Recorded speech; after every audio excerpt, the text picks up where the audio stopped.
បាទ welcome back ជាមួយនឹងខ្ញុំបាទយមរីទៀតហើយដែលជា MC មួយរូបនៅក្នុងបោះខាង JBS Sport បងដែរបាទនិយាយទៅគឺមានការ live ជាប្រចាំថ្ងៃតែម្ដងនិយាយទៅគឺចិត្តដល់ថ្ងៃពាន Copa del Rey ហើយថ្ងៃទី27ដែលរវាងគូ Barcelona ជាមួយនឹង Real Madrid ផងដែរប្រិយមិត្តទាំងអស់គ្នាហើយ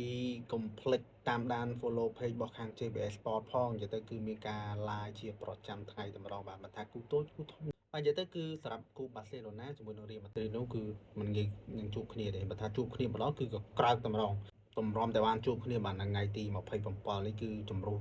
ពីមួយគូទៅមួយគូនោះគឺស្វិតស្វាញមែនទែនបាទភ្លេច join follow page ទាំងអស់គ្នាហើយ share រាល់ការ live ម្ដងក៏មានជាគេ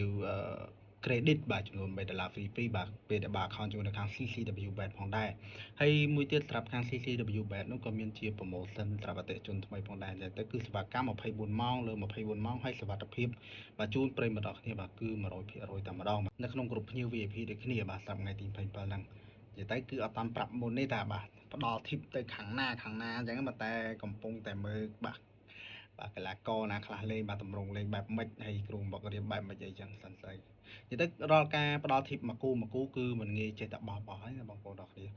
គឺមើលមែនតើបាទខ្លាចតែបោះទៅខុសទៅក្នុងក្រុមទៅបាទបងប្អូនយើងក៏ចេះអត់មានហ្នឹងបាក់ដែរបាទចឹងកុំភ្លេចចូលរួមjoinនៅក្នុងក្រុមភ្ញៀវបងបា VIP ដើម្បីវិនិយោគយកកាហ្វេកាទៀវបាទរាល់ថ្ងៃផងដែរបាទ